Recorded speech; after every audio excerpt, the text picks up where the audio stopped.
Could it be? For me, your man Louie T here on another edition of CWall Wednesday. Of course, I'm joined by the lovely Candi Waller of Bowie TV, who covers the Commanders and does a tremendous job. Candi, how are you doing today on this beautiful Wednesday, just a little over a week before Christmas? I mean, hey, if it weren't for you, I may not have known Christmas was next week. That is just to be transparent with y'all. We were just talking behind stage, and I said happy holidays to Candy, and she was like, "Happy holidays!" Like it didn't like dawn on her. You know what's crazy though is that it for me too. It doesn't feel like Christmas is next week. I had to be reminded a couple of times that Christmas is next week. I keep thinking Christmas is like in 2 weeks or so. Christmas is next week, It's but next Thursday. yes, Yep. it is. And so it's amazing that it's kind of crept up on us this year for some reason. I don't Yeah. know why that is. Right. But here we are. Um, we're talking about Christmas and another year where the Commanders are not in playoff contention. It's a stark contrast from just a year ago this time where, they were heading towards the postseason. Still in pursuit, it was a long shot, but still in pursuit of the NFC East. But the playoffs were right there within reach. They would ultimately clinch in week 17 against the Falcons last year. No such conversations this year. As a matter of fact, the last time we spoke, we were going into the Vikings game. They had just come off a hard-fought loss to the Denver Broncos. DQ had said that this team they lost the game, but they were no longer lost anymore. And then the Vikings game happened. We talked about Jaden Daniels coming back and everything. And so I want to start there because we talked about this team, their mindset, their temperament going into the Vikings game. Jaden Daniels was coming back, and we thought that this team was on the right trajectory. Obviously, that game was wow. It felt along the lines of Dallas, Seattle. It felt like one of those games, but it kind of felt worse in a way. I think because of what the game before signified, and it was a turning of the corner, and then you get Jaden back, and you get the re-aggravation of the injury, and then you don't score any points, and you look completely lifeless. What were your thoughts surrounding that Vikings game? What was the locker room like? What was, because I could sense for the first time all year, like it felt like DQ was out of answers at that. To me, it just felt like he was at a loss. Like, what do we do next? And they weren't going to stop fighting or trying to find answers clearly, but they seemed to be flummoxed by what happened up in Minnesota. Yes. And on top of that, the Zach Ertz injury. Yes, absolutely. I don't want to forget that too. That was big. Absolutely. So it's like that injury was like just the outline of the day in the year. Like of all the things happening right now, and then that happens is like the key indicator of what this season has been. And that locker room, and I feel like I'm now repeating myself so much this season when it was like that was rough after the game. Yeah.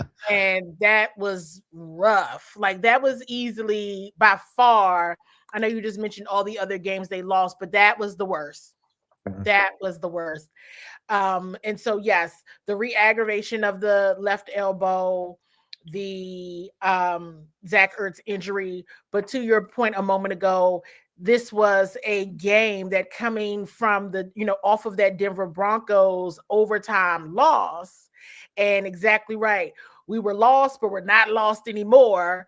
Quote from Dan Quinn. And then you have, that your offense was only down Austin Eckler and Luke McCaffrey at that point. Yeah. And for the offense to score no points at all. And that was also the official you're eliminated game. Yeah.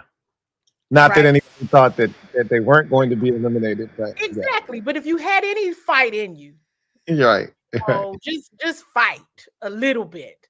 Yeah. And you scored 0 points. See, the challenge, and I know you and I have talked about this before, was on defense, we saw some things on defense last season, but the winning just made everybody conveniently forget. Right. It masked a lot of the Asked deficiencies a lot of defensively. the deficiencies, and then it was illuminated once all the injuries on offense started. Then some of the pieces that they brought in for the defense, and then those that were returning, like a Dorrance Arm, like Dietrich Wise. I'm speaking specifically. You saw then the Dorrance Armstrong. You pass rush goes on IR, and everything else just goes with it.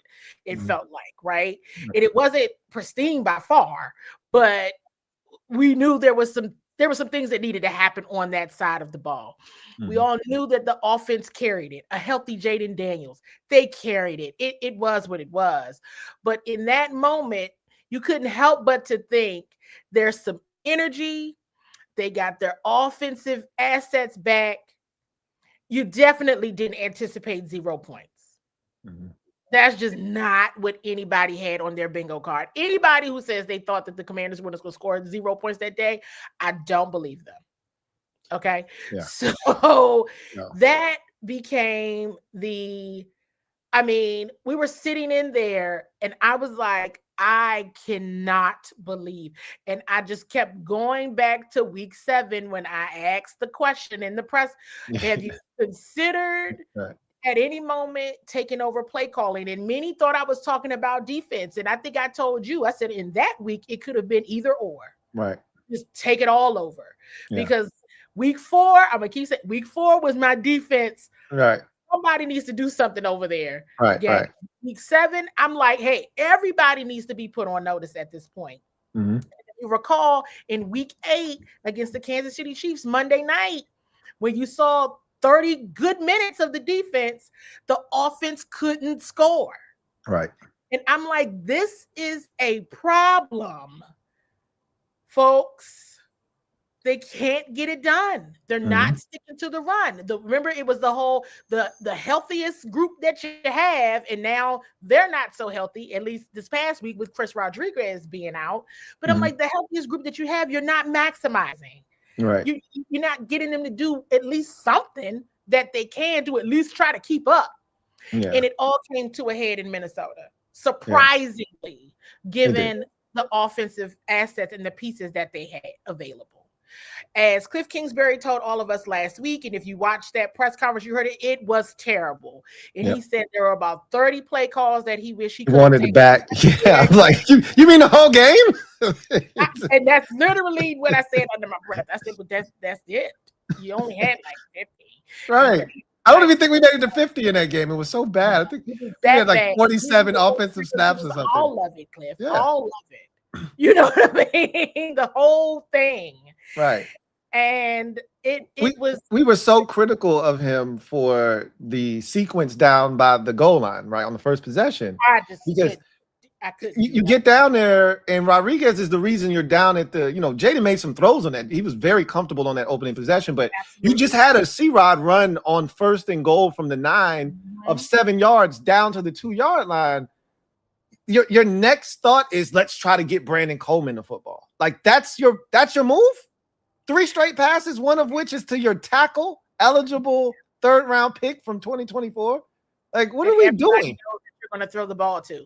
And so it was like, okay, this is the Trent Scott play from week 3 last year. Okay, against fine. Cincinnati. Right. What are we doing? I think everybody knows this play call by now. And it's just like, you're right there. And here's the thing. Me always going to give the benefit of the doubt, glass half full at times. I said, you know what? I would have gave you a pass on that one. Because it was debated. We were doing it it could be debated on whether or not Jaden threw it too late or whatever. You just shouldn't have passed it. Okay. But the rest of those play calls, if you don't run the football, I'm like, well, who's in the headset that can holler in there and say, run the ball? Right. Like literally run it. Run it. You're right there. Do you know how a yard? It's there.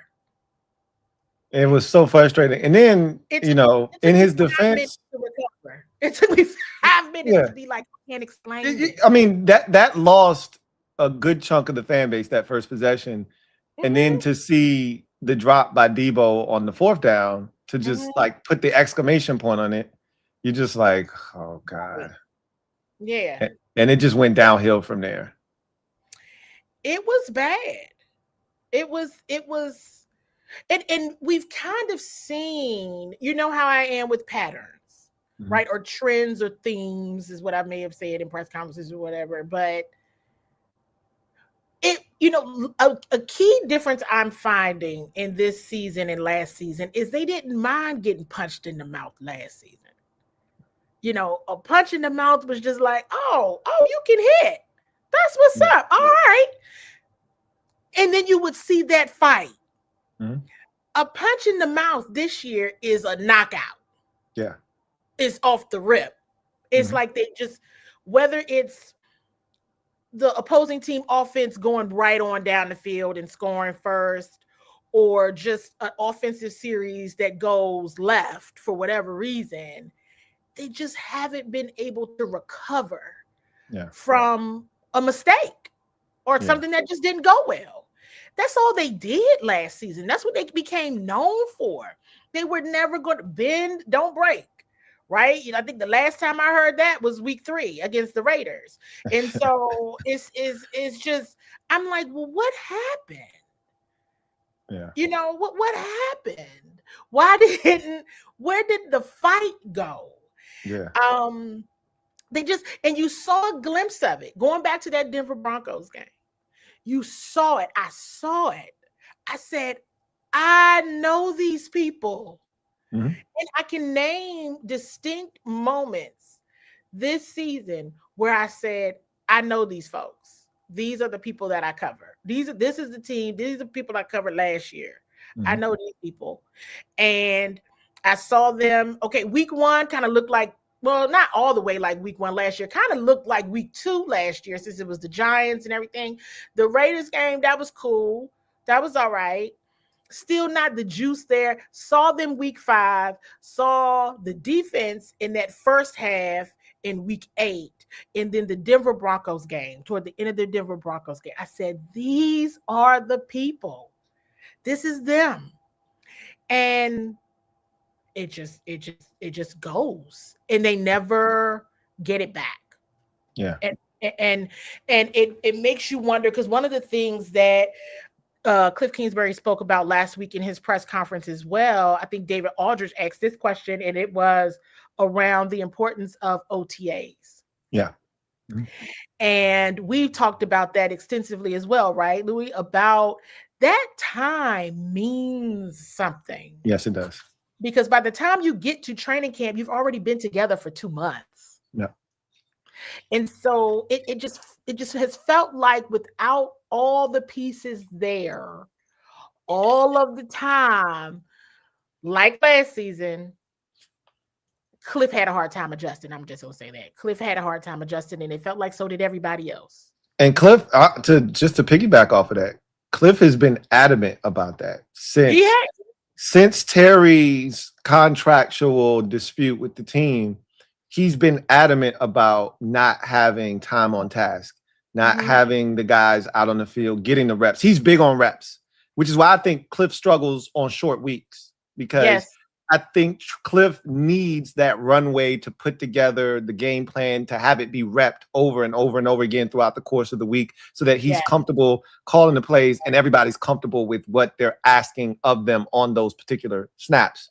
So I think he struggles on Thursdays. I think Jaden struggles, because I think Jaden's another guy that needs reps. I think that's why we've seen the inconsistency from him this season, is because he hasn't had the reps, not just him being out on the field himself, but also the reps and the timing with those receivers. He just hasn't had it since OTAs, right? Once Terry left at the end of phase 2, that was basically it, the beginning of the end, right?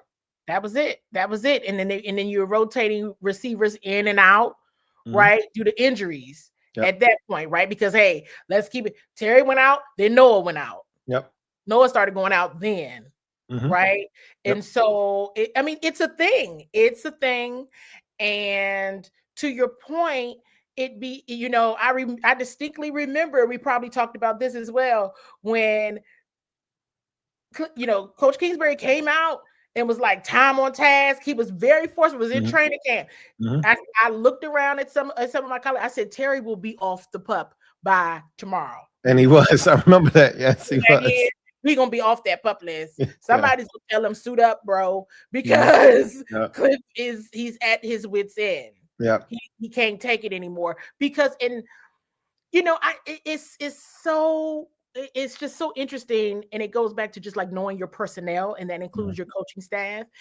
He's a person that needs everybody there, as well as Jaden. One thing that did come up, and it came up a bit today, came up a lot last week, it was just, wow, when they say health is wealth, my goodness, it's real, because we talked about all the times in practice that they were practicing, but how much did we all hear, and we would come back where the media could get a glimpse really quick, if seeing them go back in the bubble or seeing they were still out on the field, where Jaden would be practicing after the practice. Right. Everybody was there after practice. People were still out there longer than normal, like during locker room media availability. It's like, where are they? They're still practicing. Jaden still wanted to go. And when you're injured, you can't do that. Right. Yeah. And again, I think Jaden is a big reps guy. That's why you get the VR. That's why, he's big on getting there early, because even if it's mental reps, like we saw at Hard Knocks, Cliff, and I think it might have been Tavita, were in the bubble going through walkthroughs with the plays. Yeah, okay, it was Coach David Rod, the tight ends coach, going through like a simulated walkthrough of, okay, hey, if you get this look, here's what you're going to do. And Cliff's kind of like running the routes for him or whatever. Like both of them need that. Cliff needs that. Jaden needs that. I think it's imperative for those things to take place for them to have the trust and the success that they need. And you just haven't had that happen this season. And it all came to a head in that Minnesota game. It was really tough to stomach. I mean, there was zero fight from this team in that game. Like you said, it was literally they got punched in the mouth early in that game. You got to remember, too, context, it matters. I always say context matters. Like, Minnesota was riding a 4-game losing streak. They had gotten shut out the week before. Like, we went into that game expecting to snap the 7-game losing streak that we were on. Like, you got to understand from the psyche of a fan, like, okay, Minnesota didn't score a single point last week.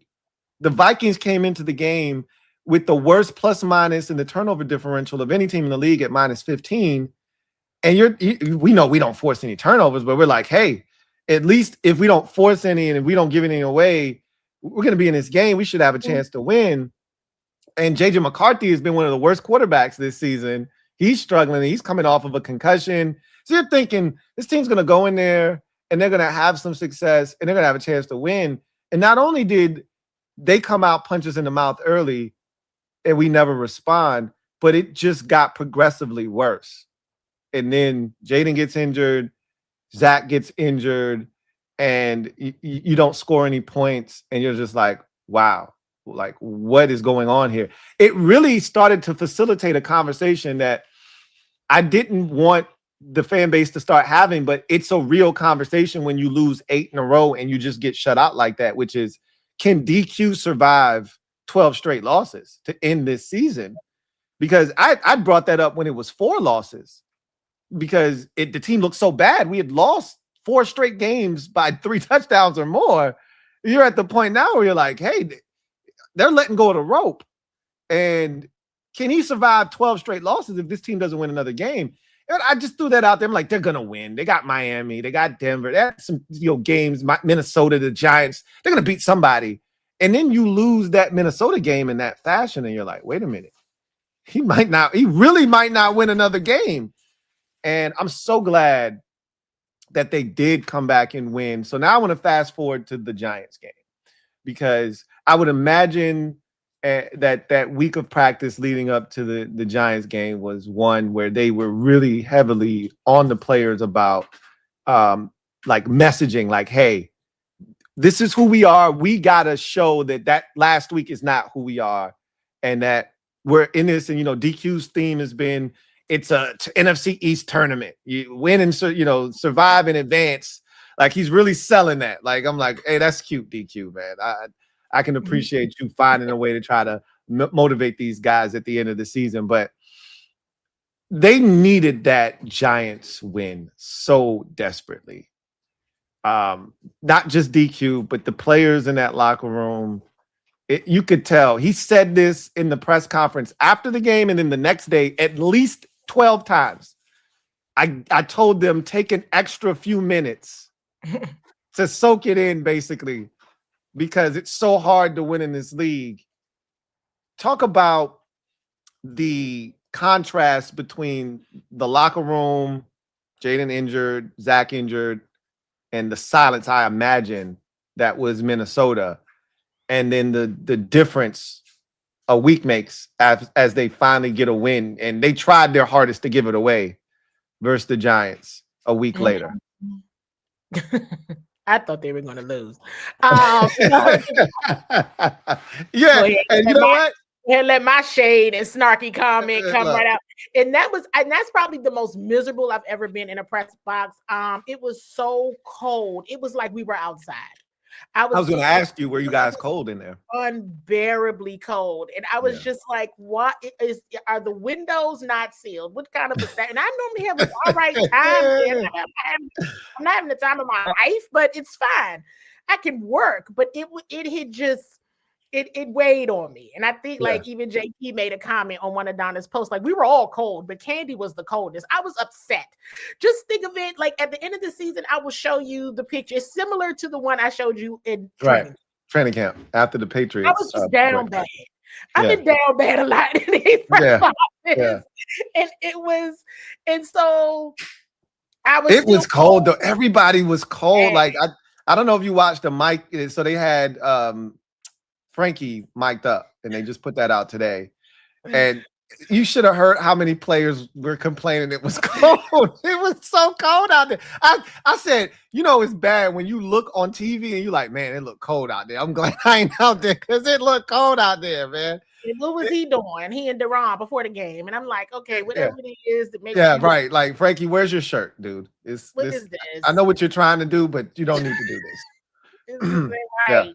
And so it's like, and then you got somebody like Von Miller who wants to make you feel like it's not that bad. Okay, well, we know you've played in the North Pole. Right, exactly. You played in Denver, so yeah. right. This is not bad. Maybe not to you, but this is really bad. Yeah. And so to your point, I mean, those 4 fumbles, it made me look in a moment. If we were playing anybody but the Giants, we would have lost that game. Absolutely. Yeah. 1000%. Yeah. We had a bunch of penalties too, like 10 penalties. You had 4 fumbles. You lost 2 of them. Like there were open receivers and Jackson Dart just missed them. Like, trust me, we played even if it was the Tennessee Titans, we probably lose the game. Seriously. Especially at the end there. Yeah. And so here's what's interesting. Yes, folks were like, and DQ was like, take a few minutes and this, that, and the third. Mm-hmm. To that point, I think some of the defensive players really knew they were like this close to losing that game. Because it wasn't like what you think. Like, you know what I mean? It wasn't like super jovial or anything. You know what I mean? Yeah. It was you could see it on the mic'd up with Frankie. They weren't like, and I just took it as, bro, this 8-game losing streak, like the juice just isn't there. It's the Giants. The stadium was super quiet. You could hear everything in the stadium. Like, it's just one of those December games between 2 bad teams. It's stupid cold. I didn't feel the juice on the sidelines that I normally feel on these mic'd ups when, things are going well, right? We had a lot of big plays in that Giants game. You didn't feel a lot of that juice and the energy. No. Even when they won at the end, it was anticlimactic. It wasn't like a bunch of guys. Now, I think the scene in the locker room seemed a little bit more upbeat, but on the sidelines, I was expecting a lot more excitement and it just wasn't there. It wasn't. People were cold. Yeah, cold. I think that Yeah, was a large part of super it. duper cold. And yes, the locker room scene was a bit more of relief. Yeah. Like that's Mhm. what I felt. I felt Right. relief. That's what I felt. The Mhm. energy I felt was more of relief. So yeah, they're playing music. They finally played some music. I hear no music and since And ages. and so they had music on. And yeah, some people took a few minutes, and then others was like, let's go ahead and get on this bus and go home. You know what I mean? Like it was like a relief more Yeah. than anything because it really could have gone the other way. If they don't win that game, they don't win another game this season. No, I mean, I don't know if I said it on here, if I told you directly, in Kansas City that night, I was sitting there like, I don't think they're gonna win another game this season. Yeah. That's real. That's real. Because I just felt like that 30 minutes still for me this season, was the best 30 minutes of football the defense had given. I think they did all right in some instances in Madrid. I really do. Yeah. For sure. Those goal line stances were impressive. I really feel that. Yeah. But that 30 minutes was it. And then when the offense couldn't get going, I was like, no. Because I still felt like that was winnable. I really did. When looking back, like in the moment, it felt winnable, right? Absolutely. Yes. It felt winnable in the moment. And then after looking back and seeing what Kansas City ultimately ended up being, it was more winnable than ever before. Like yes, that was a game that you absolutely not even could have. You should have won that game. Yes. And I've said that since that game has taken place. And I did it. I probably shouldn't have done it. I don't know if I went back and I watched some of the game. I watched the games during the bye week. Like I was like, something is just not sitting well with me. I got to look at this. And for certain, Chicago, Kansas City, and Miami, those were 3 games that, with all things considered, all the injuries, all the everything, I feel strongly that the Washington Commanders could have won those games and should have won those games. Chicago, Kansas City, Miami. Those 3. In my mind, there's no reason why they shouldn't be at 7 wins right now. I'm not going to talk about the other games because those are too much could have, would have, should have. And those do, in my opinion, involve not having healthy players in certain instances or whatever. But like those 3, hands down. And like you just said, when I went back and watched that Kansas City game, I was like, this is probably one I shouldn't have even bothered because I mean, I'm there at all of them, as you know, but it made it even worse after I saw it again. Cause I was like, this, and that first, they had them in the first half. In the first half. If you were going to get them, it was the first half. And you had your chance.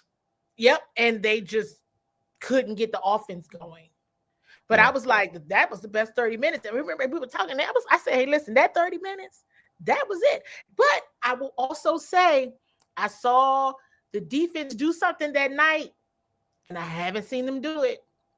And it was before the game, as they were getting started. They all got on the field, and they were jumping around and doing all this. And I was like, hey, I know those guys. Yeah. I know those guys. Those are the guys from last year. Okay. Thank you very much.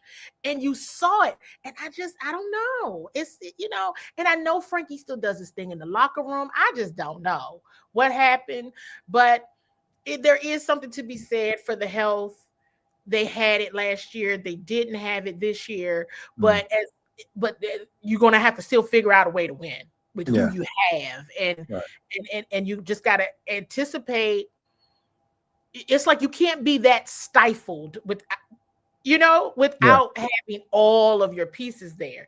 That's where my challenge is. It's like it handicapped you that much that you just couldn't at all. And there's got to be some stuff that happens in this offseason. This is very critical. Oh, yes, it is. We're going to get to that. We're going to get to that. Okay. But it's just, it was relief.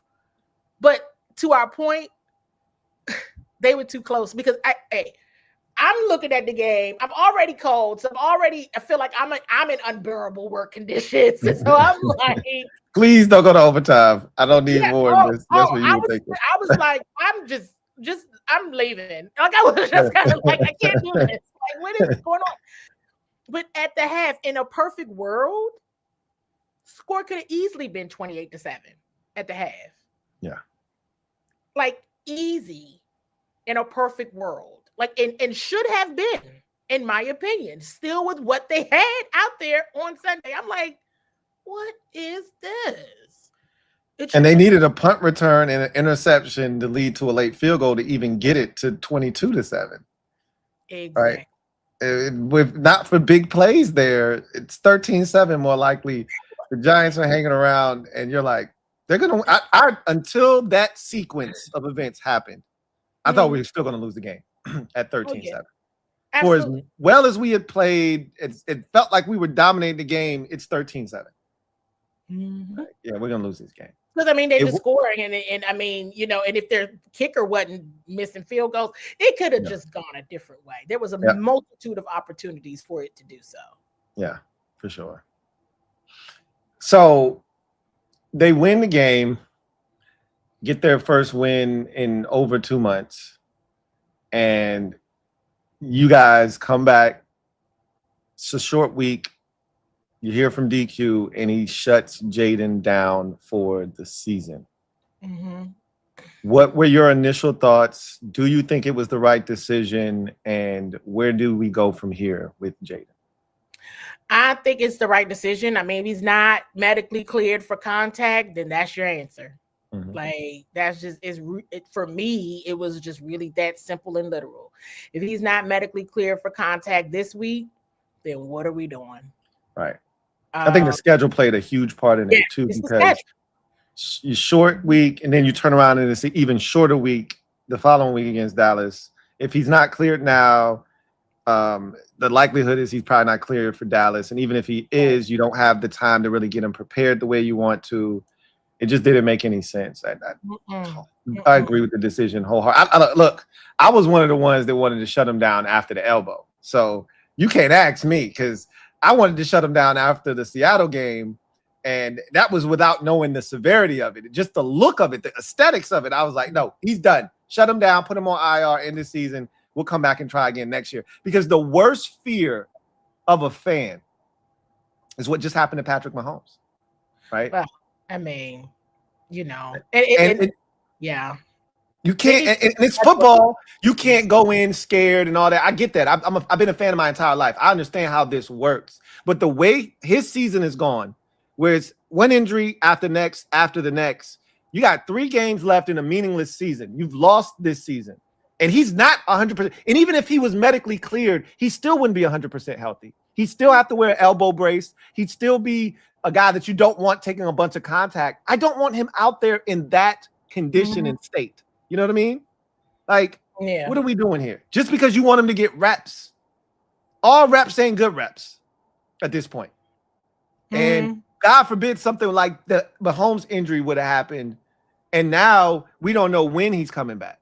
You know what I mean? So I'm just glad we were able to find a way to navigate this treacherous season with all these injuries and not have the catastrophic one. We dodged a bullet against Seattle because that could have been the one, right?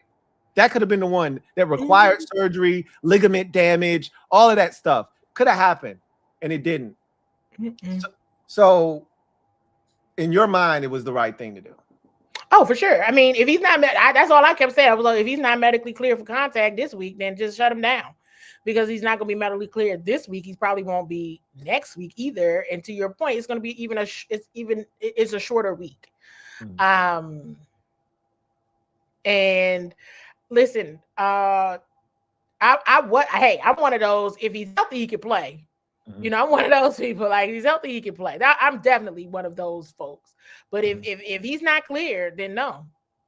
Yeah, I think people have had a hard time adjusting to that, because I know a lot of the line of questioning from the media has been like, well, how do you tell guys in the locker room who are dealing with something? And DQ had to keep reiterating, like, he's not healthy though. Like, it's not like we just sat him down he's fine and medically cleared, he can go, and we just decided to err on the side of caution and sit him down. DQ had to like keep reiterating, he's not healthy. So like even Scott Abraham had to, you know, the hypothetical of, you know, if you were 10-4, would he? DQ was like, yo, we not 10-4, we 4-10, so we don't even need to go there. So we didn't have that conversation. Right, we don't even have to talk about that. We didn't even think about that because we 4-10. So like, how? So from what you guys have been exposed to, it's all good. I mean, it's a frustrating situation all the way around. You know for sure. I'm glad that you understand, and hopefully others, because yes, there has been talk a lot about it, even to questioning if he's really cleared versus not. And I'm like, look, man, why? What? It's like, and I'm in the media, and I'm just going to say it. It's like, just take what he said. Right. Exactly. He's not medically cleared. It would be more of an issue if you tried to BS everybody into thinking he was medically cleared and he really wasn't. Right. Isn't that the problem? Versus, you know, to your point, like trying to make it like it's a bad look, you know, like he's sitting, you know, at Club DQ or something, just chilling. No, he's not medically cleared for contact. It's not, just leave it. It's been something that has really been annoying to me over the last week because of the line of questioning, as if DQ is somehow resting him instead of him being injured, right? I guess I think the aesthetics of it, him not being placed on IR, him still practicing but not being able to play, I think that's throwing people for a loop. But he's not medically cleared for contact. There's a difference. He can go out there and throw the ball all day long. He's not, you know, it's not his throwing shoulder, it's not his throwing elbow, it's not on the arm that he uses. So he can go out there and do a lot of those things and not be affected. It's when, like, he got contacted in Minnesota, that's when you worry. So, you know, and Jaden admitted it, right? Like, he had the press, he had the scrum the other day in Minnesota. He was absolutely cleared for contact. He was cleared for contact before, right? And then it became okay, you still got to practice. And once he got into full practices, then it's like, okay, you know that he's clear because full practices entail contact. Once he's listed as full, he can take full on contact. But that day, it became a question that day when he re-aggravated it that day. And the re-aggravation came when he tried to make a play, because that's just Jaden Daniels' instinct. And the lineman, he threw him. And he landed right smack on that. He landed dead on it. And he was asked yesterday about being cleared for that to come back that day. He said adrenaline is a hell of a drug. A hell of a drug. And he's not, and he's I'm around too many NFL players. It happens. It happens. They do it all the time, especially in the heat of the moment. You think all these guys, especially when you get into the play. Last season, they were cleared, but there were some injuries around that camp, okay? And so it's a real thing. And could you push it? Sure, there's things that you could do in recovery and all of that to speed up the clear to play process. Absolutely. But why? Right, exactly. That's the part that people seem to not be able to wrap their brains around. You're 4-10. Yeah. Why would you even consider trying to do that? And another thing that really bothers me with all of this, with the media in particular, is DQ. And I don't like being a DQ apologist, right? You know, part of this is his doing because he had him in the game against Seattle, and that started all of this. But he's damned if he do, damned if he doesn't. Because if he puts Jaden out there and something happens to him, then he's going to be questioned. Why did you have him out there? Did you ever? Because when Jaden first got injured, and there was a line of questioning of, well, have you considered shutting him down for the rest of the season? Is that something you've had conversations about? Like, have you talked to Josh Harris? You know, is he making the decision here? Like, there were questions about shutting him down before he came back against Minnesota. Is there a benefit? I remember the question. I want to say it was Scott again. Like, is there a benefit Like we've heard all the benefits of Jaden playing, getting reps, all that. Is there a benefit of shutting him down for the season? And so you can't have it both ways.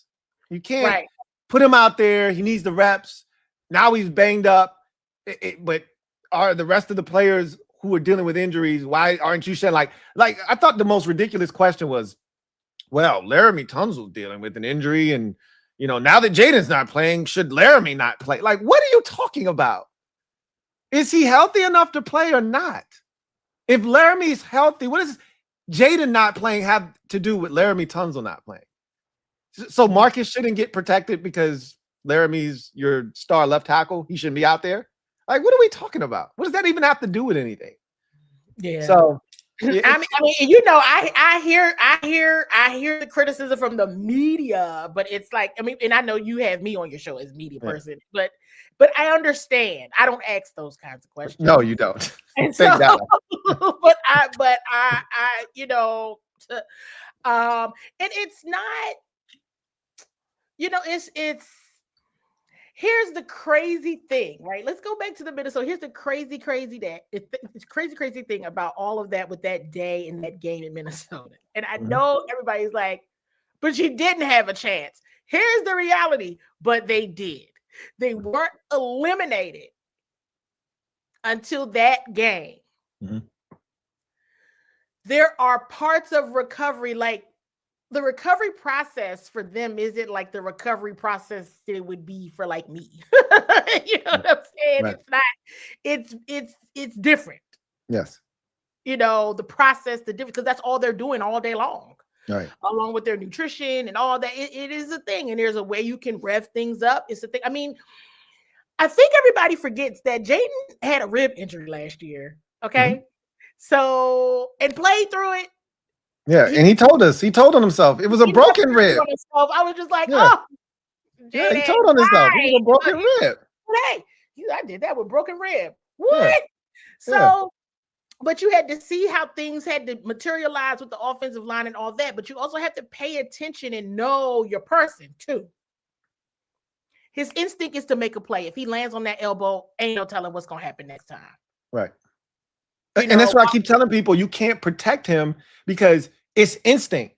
Jaden's not going to go, well, I probably shouldn't run this football and not land on my left. He's going out there, and if he see a first down, he's going to die for it. And if he just happened to land on his elbow or somebody end up landing on his, you can't control those variables. You can't. And you can't ask him to not be Jaden Daniels. You cannot. I mean, that's how the left elbow injury happened in the first place. I kept saying that in that Minnesota game, he started to kind of mess with the brain. He'd stiff arm Jonathan Allen with that left arm. He sure did. But maybe 5-6 plays before the interception. And he started messing around with the brace and he started shaking his arm. I'm like, he's not right now. Right? Yeah, that's a stiff arm. Yeah. That's instinct. He's not thinking, well, I shouldn't use my left arm here to stiff arm him. His first inclination is I'm out of the pocket. Somebody's chasing me. Let me stiff arm him so I can get away from him. And that's the danger you put him in if you put him on the field, because he's going to keep playing the game the way that he normally plays. His brain isn't going to say, don't use your left arm. This is not going to happen. It's just not. And it's, it's interesting because I'm like, I would think that this news would be refreshing. It was to me. It was a win. I felt like we was on a 2-game win streak when they told us that on Monday. I feel like more. It's just, and maybe it's the PDSD. You said yes, PDSD. You got look at you learning. Me learning. I'm proud of myself. So PDSD. You just can't fathom that somebody is making a good decision that is in the best interest of this young man. Yep. And the team, and DQ said that we needed to do what was best for him and the team. Mm-hmm. He said it. This has impacts, and you have to you gotta do that. Even like, I just feel like people are trying to create a narrative and a story. Yes. Like Ben Standing, for instance, right? So Ben And I thought Ben's been asking all the tough questions, all the questions that we want asked. He's been asking them in his defense. But this one, I was like, Ben, what are we doing right now, bro? Right. So Ben asked the question of, so hey, DQ, in a normal situation, the score at the time was like 14-0 or something like that, 17-0, 14-0. Like in a normal game, that's not inconceivable to come back from. And Jaden gets hurt. And you said he could have gone back in the game, right? So then why didn't you put him back in the game? And I'm like, Ben, DQ was like, look, the score was that at the time, but it felt like we were down by a lot more. Yeah. And he's not wrong. And he said we were off. He already knew this game is going to go. I think it was because I think it was at 14-0 at the time. Mm-hmm. Maybe that's what it was. It was at 14-0. I think it was 14 when he threw the pick. Yeah, I think it was 14. Right. It was 14. Right. So to that point, yep. And I was right there when that question was asked. And Dan knew they were in for a long day. Jaden is not. Yes, he could have gone in, and like Jaden told everybody yesterday. Adrenaline is hell of a drug. And everybody's adrenaline. Yeah. But it's like now you got to just let the chips fall. Yeah. He can I also say something? That was the most perturbed and pissed off I've ever seen DQ at a press conference as the Commanders head coach. Yes, at last Wednesday. And I mean, hey, listen, I asked him a pretty hard question. So yeah, he got in and he cut you off and he corrected you because he was in that type of mood. And you was like, oh, okay, okay, I got you, okay. Yeah. You can have it. You was like, hey, look, and you were right, just so you know, I got your back. You were right. I was. Because the defense won't create no damn turnovers last year. The only difference was they won't turn in the damn ball over last year. That's the only difference. Yeah. We finished +1 in the plus minus. +1. 17 takeaways and 16 giveaways. Correct. So don't act like we were forcing turnovers last year because we won't. So I was like, Candi was right, but when he like that, hey, you got it, bro. You got it. That's what I said. I said, okay, perfect. Yep. He was like, we ended in the positive. And see, that's what when I get the y'all need to ask harder questions, y'all need today. My question was hard, bro. Yeah. Like, you know what I'm saying? My questions be lit a little bit. Yeah, he wasn't having it that day. He was not having it that day. I was trying to smooth it over like non-Jaden question. Yeah. But he didn't care because he had already got hit so many times at press conference. He was done. Normally he's in the press conference with you guys have a good one. I'll see you guys on Friday, that type of thing. Man, he picked that paper up so quick and got up out that seat. He ain't say nothing. I said, "Oh, DQ, man." Yeah, I mean that was a rough week, and so like it was definitely, and to that point, and thank you, Lou, for acknowledging that I was right. And you were spot on. Because I was like, in reflection, that's where even for myself, and I'll be totally transparent in this space, right? As I always am, right? It's okay, maybe I should have exited a little different. Because yes, you landed in the positive, but 1, your goal is 3. You ended 1 at the end of the postseason, you didn't meet your goal. You ended 2 in the regular season, it was 1. In the postseason, it was 2. You still haven't met your goal. So I mean, of course, I was kind of like, maybe there's a couple other ways that I could answer the question, but he knew what I was asking. Yeah, he was just in his feelings at that point. So and I get it. And it was because that's rough. But like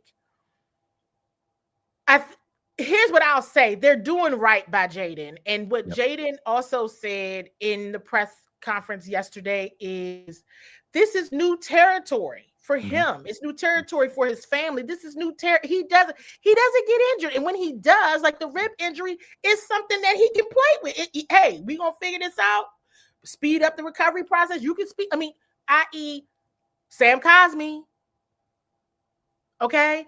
He got that. He had that injury divisional round in January. I think he had the surgery like beginning of February or something like that. I don't think he had the surgery yet. He waited till the season was over, like after the NFC Championship game.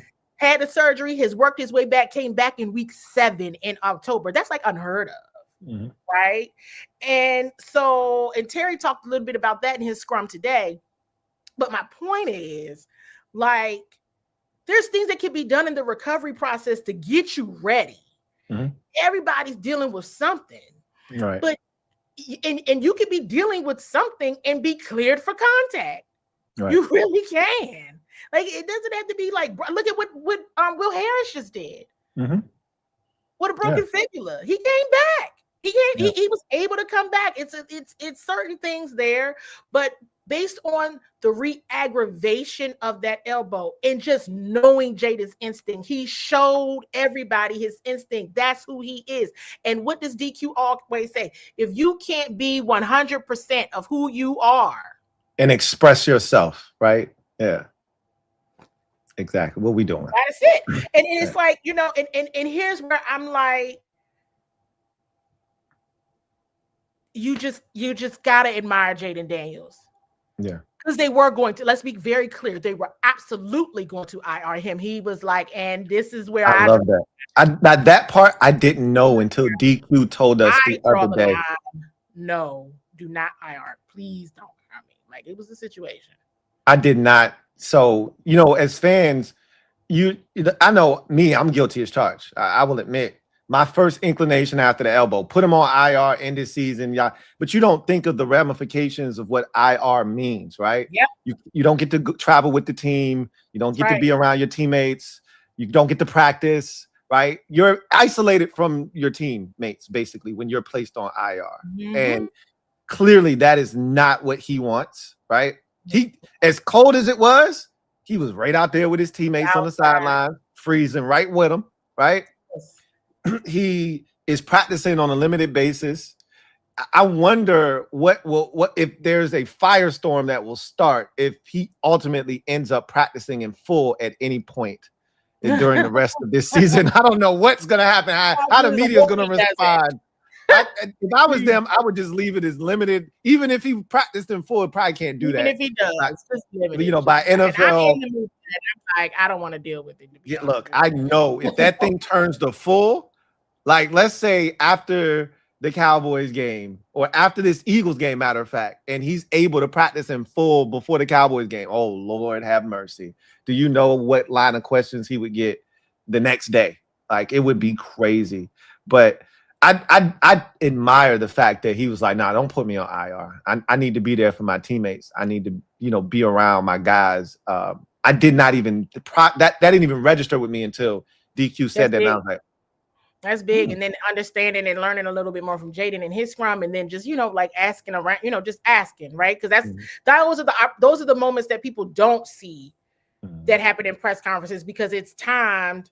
Some people get 2 questions, some people get 1. It depends on, some people get none. None. I'm about to say, you don't always get one. I'll be there. Right. I don't always get 1. And so, and I definitely don't always get 2. So I got to get my fact finding elsewhere, and that's fine. You know what I mean? It's just not for public consumption because it wasn't on the stream, but I have to get my information. And he was like, okay, now here's where I have to say, hey, let's talk this through though. Mm-hmm. I don't want to be, what do I need to do to stay? And you got to admire that. Yep. And so I've been seeing narratives around trading Jaden, and is he still going to be a superstar? Is he going to do this and he's going to do that? In the mindset of this young man, let him rock. Mm-hmm. Be responsible, but let him rock, because this is the type of growth you want to see in your franchise quarterback. Someone that says, I want to support Marcus in the way that he has supported me. I want to be with my teammates. Jaden is still one of the first people out at practice. Mm-hmm. Like, this isn't, he needs to stay in that rhythm. He needs to stay in that mode, because all of that is part of growth and development as well. You want to know how he's going to handle this. Because this is adversity, and everything ain't roses and rainbows. It's just not. So we see how he gets when it's the highest of the high. Yeah, I want to see how you are when it's the lowest of the low, because that's how I'm really gonna read you for real. He hates not playing. Everybody should know that. Everybody. It's like, where's everybody's memory? Last year, Carolina game, when he still tried to push through that rib injury, he threw his helmet and it shattered. Now, he didn't throw it that, and I had a little joke. I was like, oh, in Minnesota, he ain't gonna throw that helmet that hard this time because that elbow messed up. That elbow. But he threw it though. But he couldn't slam it. No, he couldn't slam it like he did last year. He couldn't slam it the way he wanted to because that bad boy shattered last year. And I was like, oh my gosh, Jaden's upset. We were all in awe and in shock because we were so used to seeing him smiling. He loves it. And so if anything, folks just gotta rest on that. Rest on that. He's not trying. Rest on that. Like he said, this is new territory. He don't know where he at right now either. Like, oh my God, I'm hurt again. And you know, another thing that's I think is really interesting because I told you I always come at things from a psychological standpoint. Another thing you don't take into consideration is the psyche, like the toll that this takes on a player's mental that's never been hurt. Like Terry even talked about it. He's like, bro, this was tough for me. I've never dealt with injury before in my life at any level. I've never missed this much time. I don't even know how to be in this space, right? Because you get guys where they've never been injured. Their first inclination is, what do I got to do to get back on the field? And sometimes they skip steps. If you don't watch them, they'll get back out on the field. And then it's a matter of, okay, I got to protect you from yourself at some point, which is what I think this somewhat is. Because if it were up to Jaden, hey, let me take this all the way up until the last week of the season. If I get cleared, I want to play in the last game. No, bro. No, we're not doing that. You don't need to play in week 18, bro. We'll see you next year in 2026. I need you to be ready for the offseason program when that thing starts in March. I need you to be ready, right? Yeah, because that time on task is a real thing. You know, whether or not certain people stay around or not, it is a thing. And it's a thing for Jaden, to your earlier point. It's a thing for him. He needs those reps. He needs to be out there. He needs to be, going. And he knows that. I admired it so much. I admired it, especially when I kind of got, did a little bit more fact finding about the whole, no, you didn't put me on. All right, hold on. Let's talk about this. Let's talk about this. Let's wait. And you got to even admire the ability to speak up for yourself in that way. Yeah, for sure. And to just be like, help me get through this. It's a way, to your point, it is the psyche. You got to, DQ always says you got to check on the player, you got to check on the man too. That's right. They check on the man, and he's like, hey, if this is going to help him get through this, just do it. Yeah, just do it. Like, and Jaden's been somewhat vulnerable with the media the last couple times he spoke, because he's talked about, hey, this is one of the toughest things I've had to deal with in my life. Like, it's been some rough times for me mentally, because he young, he hear the shit that's being said about him. Like, you try to do the whole, I don't really be on social media. He young. If you a young dude, you on social media, you hear the noise. If you don't necessarily directly hear it, somebody that hear it and bring it to your doorstep, you're going to hear about it regardless. And the stuff you just said about trade Jaden, he's injury prone, this, that, he hear that stuff. Yeah. You know what I'm saying? He hear all of that. And to not be able to get out there, to stay healthy, this dude loves playing football. Yes. He loves playing football. And the one thing you don't want to have happen is his joy to be taken from him playing a game. You know what I mean? And I felt like at times that joy, he was being robbed of that joy, just trying to get back on the field. And so that's why I kind of was like, I don't want to see him out here not being able to, as DQ would say, express himself the way that he normally would on a football field. So like, I don't want him stiff arming somebody and then hurting his elbow, and then in his mind he's starting to think, hey, I might not need to do that again. But that ain't Jaden Daniels. If he can't stiff arm a dude, jump over attempt at a tackle, and then either run or try to throw it, right? That, like, we've seen him do that 50 times in his very brief NFL career, where he stiff arm a dude, elude a tackle with his left arm, and keep the play alive. Yeah, you're right. It's not his throwing arm, but he definitely uses it all the time. All the time. He definitely uses it for sure. And I mean, and that's part of the mannerisms, right? That's part of the your overall just nonverbals or mannerisms that come into just the player. Yep. And the man and that nobody, trust me, nobody want that. And it was the right move. Soon as he said he's not been medically cleared on this short, we probably would not be cleared this week. So we decided to shut him down.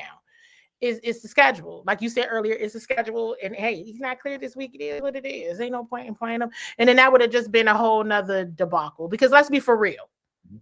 Christmas Day at Northwest against the Cowboys, you think Jay not gonna put a cape on? Try to save the world at that point. He's gonna try to save all of Washington, D.C. at that point. Right. No. I mean, he was trying to do that against Seattle. He was on the phone with IU. Yo, watch me this Sunday. Watch what I do on Sunday, right? Like, you already know what type of time he gonna be on. All the time. And that's time he be on trying to throw a piece of paper in the trash can.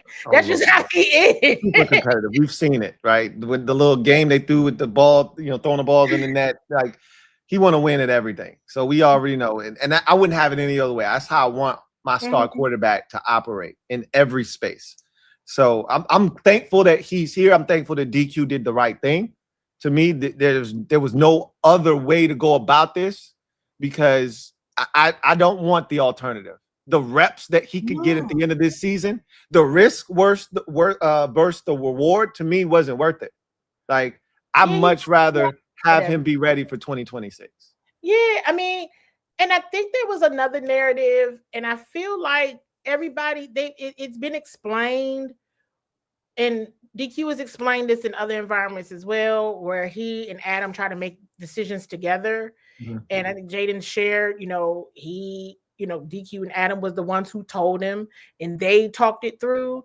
I think there may have been some, conversation in terms of like if Josh Harris or ownership had weighed in on the decision or anything like that. I'm not real sure why that is part of, the because narrative. Because the media wants to stir it up because they want to see who's making the decision, right? Like, that's it. They're still conducting themselves. It's that PTSD, right? They're still conducting themselves. I said everybody's got it. Everybody's got it. Yeah, media included. The ones that have been here long enough. Nobody's exempt, and I just hope everybody knows who has it and who doesn't, and who in the media, right, and can act accordingly and operate accordingly, right. Because I'd be concerned about that turnover margin. I'd be concerned about. So what are you including talking about? Look, Candi be like, okay, that's enough Jaden questions. Let's talk about these turnovers that y'all not getting. Okay, why you haven't been able to. Hey, let's talk about why y'all -9 in the turnover differential this year, and why y'all can't get right. Like, let's talk about that. Let's talk about that. Let's talk about this tackling margin. Still right. Totally, if you talk to Cliff about the 0 point, what are y'all conversations been like lately? Right. Like, that's I'm just gonna come with something else because I'm like, there's a lot of problems over here, and so I'm just going to deal with. Everybody over here focus on the same thing. What about all this other stuff over here? I had questions. Right. I got a lot of questions, and clearly there are not enough answers going around right now. Help me. Like, I believe you on the J thing. I believe y'all. Okay. Yeah. Right. Doesn't make any sense. Now this doesn't make any sense. That makes sense. This does not. Facts. Big facts. I'm like, that was it was, and I get it's a popular topic. I wholeheartedly get that, and that's what. Of course, it's the quarterback. Of course, you know what I mean. It's the quarterback is a hot topic, but I'm like, that was probably the easiest conversation. That should have been the easiest conversation, but it wasn't.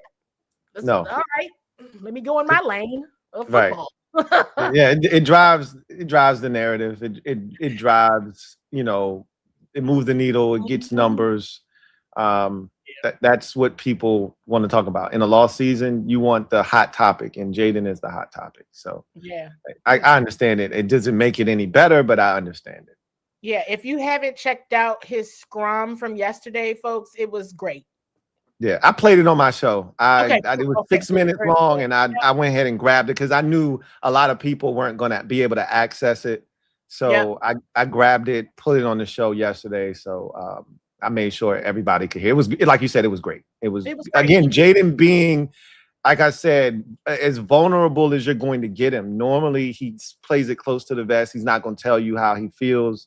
Yeah. But I felt like he was vulnerable this time. And that first press conference leading into the Minnesota game that Friday, felt like he said a lot of things where he was like, bro, I'm so happy to be playing again. Like, I really miss this. Like, Yeah. he's one of them dudes you worry, like, if he don't got football, what he gonna do?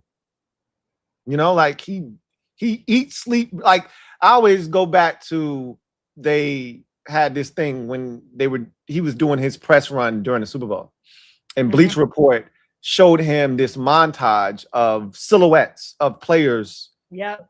and their mannerisms, right? And it was like Baker Mayfield running, and it was the play he actually ran Bobby over in our playoff game last Yeah, year, he right? was like, dang, oh my God, why did you Yeah, bring that up? That was yeah. cool. Oh my It was God. hilarious. Like, dang, why you do Bobby like that? He said, dang, why you do Bobby like that? That's my boy. That's my boy. But he got, they were like, you're the only person that got all of them right. He's a junkie. He loves it. He's a football junkie. And so he loves this. And I wouldn't have it any other way, man. We got the right guy.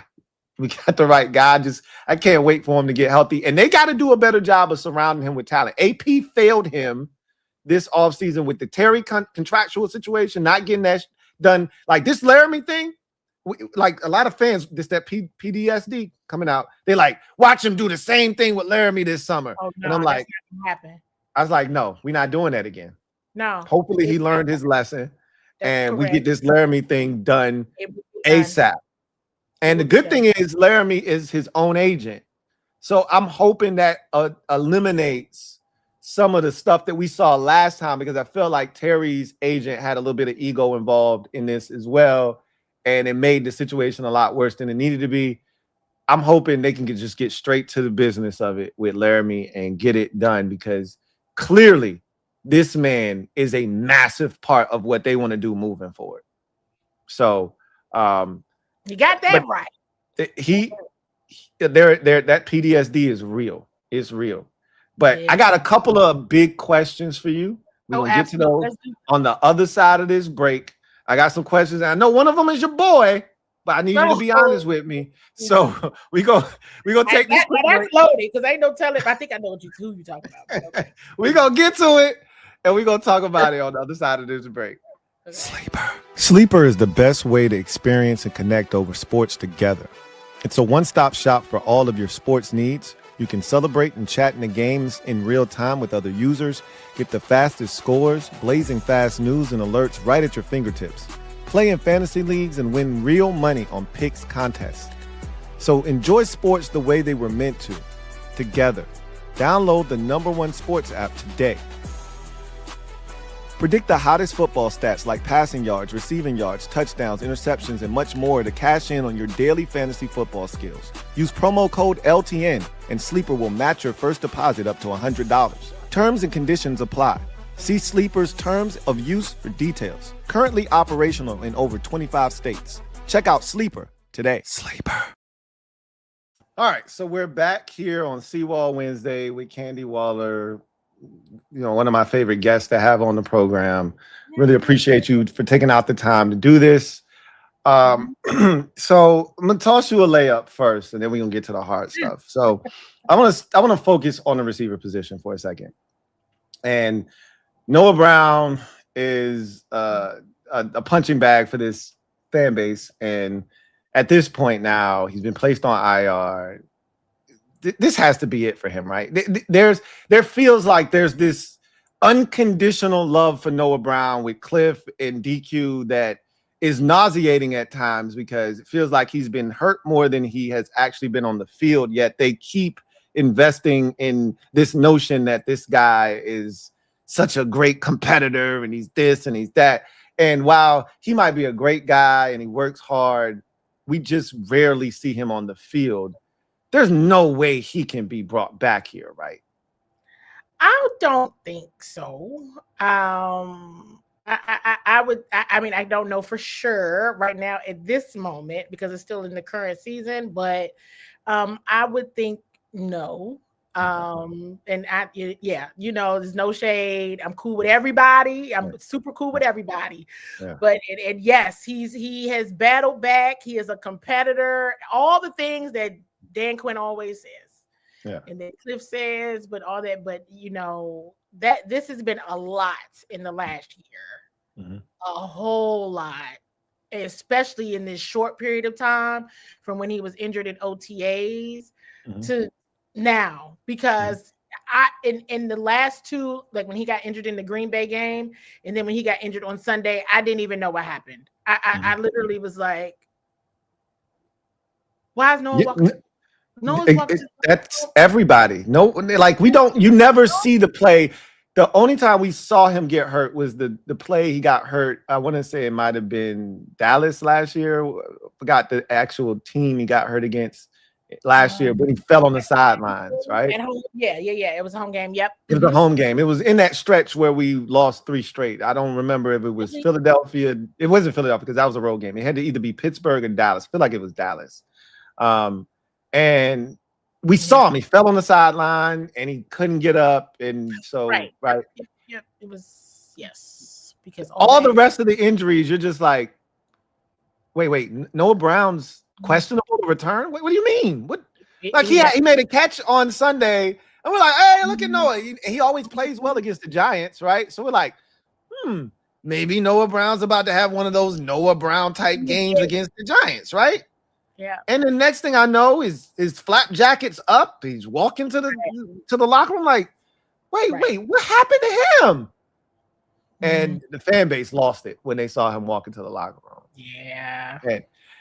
And in my mind, I'm like, he can't. There's no way they're gonna bring him back. But then I think about, and in my mind, and to rationalize that they're not gonna bring him back, I just think about guys like OZ. DQ loves OZ. There was no way in my mind OZ wasn't going to be back. And then they just said to themselves, we can do better than OZ. So they didn't bring him back. And I'm thinking, they got to be thinking we can do better than Noah Brown. We can't put our wide receiver position in flux with a guy that hasn't been able to stay healthy the entire time. They got Noah Brown. He was injured when they got him from Houston. He was injured. And then he came in, he played really well, and then he got injured and didn't finish the season. And then we said, okay, we'll see him next year. OTAs, he gets injured. Okay, he fights his way back. Week 1, he plays. Week 2, injured. I never know what happens other than the Dallas game injury last year. I never see it. I never I was just looking at Noah. I don't know what happened. And so, it's I would say in my mind, no. It will be interesting to see. And when I asked DQ about the conversations with Cliff and preparing with all these injuries, he did bring up Treylon Burks because I certainly was incorrect in thinking that we would be seeing a lot more of him. In the last couple weeks, and we have it. And so in game, right? And so maybe these last 3 games, we could start seeing a little bit more of him, seeing what's there from him, right? So to your point though, once you got Noah back, you knew they were going to push him down. But that's what I'm saying. That was what I was kind of like, but why? Like in my mind, I'm still kind of like, okay, Noah's injury prone, and there's still plenty of season left for him to potentially get injured, and here we are. And so I was just thinking it would be like maybe a slower burn, like keep rolling with Treylon, like keep getting, Treylon some targets. I mean, he's in, but it's like keep getting him some targets. Let's see how this shakes out. Right. Yes, they did rely heavily, more geared toward Noah versus Treylon once Noah was back. Yeah. And we knew that was going to happen because DQ is always going to roll with the guys that, sometimes to a fault, that are veterans that he trusts, because he's trying to win games. Like at the end of the day, he ain't thinking about getting young guys experience and opportunities. He's like, yo, I'm trying to win. If those guys are ultimately worked into us trying to win, cool. But We're not going out of our way to play Kane Madrano. We're not going out of our way to play Jordan McGee. We're not going out of our way to get Ben Sinnott targets, despite the media asking all week about Ben Sinnott. In my mind, I got brainwashed.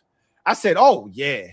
As much as the media has asked DQ and Cliff about Ben Sinnott about to have 4 targets, 3 catches, 27 yards. Man had 1 target. Now, he made it count. He made it count. He made it count, but That's a that man had 1 target. That's a start. Yeah, it is. But I wasn't asking because I already knew what the answer was. And so it's just like, and because Colson is hurt, right? Yep. You know, yeah. It's almost like you don't have a choice now. You got to, if you're going to throw it, you got to. Hey. You can throw it to Bates if you want, but I mean, we know John ain't running nowhere, you know? So I mean, you know, he did all right. Ben did all right. It's okay. That's a start. Like I said, it's a start. But yeah, because of that, it's like, but now, go back to Traylon. Okay, I was just hoping for there to be a bit more, but it wasn't, right? But that still was kind of like when we go back to like play call, you know, scheming, game planning. It's like just. Sometimes it's what I always say of, you know, being the mad scientist versus just doing what makes sense. Yeah, I felt like using Traylon a bit more in targets made sense because he hadn't done anything to not, right? So like, you know what? Why don't we just keep trying this? Yeah, and seeing what happens. That hadn't happened, but now it has to happen by default. I think you're gonna see a little bit more of him from a usage standpoint. Now. And speaking of which, we got to go to your boy. Debo. I gotta ask you because like I like Debo. Right. I like the energy he brings. Like even watching Oos's mic'd up, right? Frankie Luvu's mic'd up, and just the energy that he brings. When Terry made the touchdown, they did their little thing and they you know, they little dap. And when Jalen Lane came off the field, who's the first person to greet him after his return for the touchdown? It's Debo. He's usually one of the first guys. Like he brings an energy that I love. But man, the drops have been brutal this season. And I feel like he hasn't been maximized this year, partly because he's dealt with injuries himself, but because of all the injuries around him, he's had to take on different roles that they didn't necessarily have designed for him. Cliff talked about that today, right? He was supposed to be returning kicks. They were supposed to be using him. Like you saw early in the season, he going in motion, he going around the quarterback, behind the quarterback. You know, they doing all kinds of stuff with Debo to try to, you know, get the defense moving and get him the ball in different spaces. And then he became like their de facto number one because everybody else was hurt. Yeah. And so that's not what he was brought here to do. I feel like he's the Jacob Martin of the offense because Jacob Martin was not brought here to be a starting defensive end, right? But Jacob Martin has been at. I love that analogy, by the way. Yeah. That's smart. That's good. I appreciate it. Like that is essentially what has happened, right? Like you didn't bring him here for that, but because of injuries and circumstance, he was thrusted into that role. But the drop at Kansas City was brutal. The drop, I thought the beginning of the end of the Minnesota game was the Debo drop, right? Like his drops have just been brutal this season. When he's at his best, the Giants game week 1, the Falcons game week 4, the Chargers game week 5, he's been outstanding. But it's all the other ones where you go, he does have drops. Boy, you're killing me, Smalls. Like that game against the Denver game. He had a drop in that game where it should have been picked off, almost got picked off. He was bobbling the ball all around, and I'm like, oh my God. This is what almost happened on Sunday. That play, I would like them to throw it out or do something with it because that has happened. I recall the first time seeing it happen in week 3, actually, or maybe it could have been week 2. No, you're right. It was against the Raiders. It went right in the air, and it almost got picked off. Yep. It happens often. That same exact play, same thing. And going back to the Minnesota game, here's an interesting thing. And with 2 things I really want to say, because I know a lot of people were like, Debo should have got it. Because I was like, 2 things could have been true. Hated the play. I did not like the play call at all. Because I'm like, why are we passing anything? It needs to be throwing, or why are you throwing the football? You need to be running it. It's right there. To your point, you said it. Chris Rodriguez, pick one, any three of them. Just go ahead. So I didn't like the play call. Two things can be true. Absolutely didn't like the play call. And yes, Debo should have caught it. Now, that day, I said, Debo don't know. I said, Jaden throw things in. He got heat on it. It's got some smoke on it. For real. It's hot. When Jaden throw it, it's hot. It's got some heat. Oh, yeah. There's some hot sauce to go on it, for sure. That second episode. So it was so funny. Last week when I saw the second episode of Hard Knocks. Oh, yeah. He said the grease. And I said, I told everybody. I told him. I said, he don't know that Jaden Daniels that ball is coming with He said, what you put some grease? He got some grease on that. Yeah, he said that about 3 times. Bro, it coming. It's like a slingshot or something. He can hit it, and it's gonna hurt. And yep. And he was like, I haven't even been throwing the football. He tells it now. He on mic'd up. He now going back to reps. He's not even throwing the football. That's just how you throw. And when I saw it in Minnesota, I said, oh, that thing has some smoke on it. People can get it. And but I didn't like the play call. I didn't like that he dropped it. But I said all that to say, yes, I did ask him about his drop today. And we talked about it. And he was like, it was a holding call, so it was coming back anyway. Okay, yeah, but I had a question though. So it's something he has to work on. I think we had a much longer conversation about it after the Kansas City game, because I think I talked about that a bit more on here that moment. So yes, it has happened. Same. Let me ask you. He wants to be here, right? Seems like he does. I can't tell the difference. I don't. If he didn't, I mean, he walked around yesterday. Not yesterday. Last week, he brought all of the receivers, all active and practice squad receivers. Every receiver on that team, he had bought them 2 pairs of shoes. He had bought them Jordan 1s and 3s. Everybody. That's why I'm passing them around. All the receivers, not just legit. So he knew he got their sizes. I'm assuming. Oh wow, that's dope. Yeah. So I feel the energy. The question is, do you think he'll be back next year? Yeah, that is on my list of fact finding. That is on my list for sure. Because to your point, and you've seen it so much. I mean, he goes crazy when they score. He loses it. The way he would be showing all the love to Luke McCaffrey. Yes, he'd be the first one. The first one. Yes, Luke. He would love Luke, and he just all of them. What was it? We were in practice, and it was Ja'Cory Brooks. And he got injured in practice. This was maybe a few weeks ago. The first one right over there with him was Debo.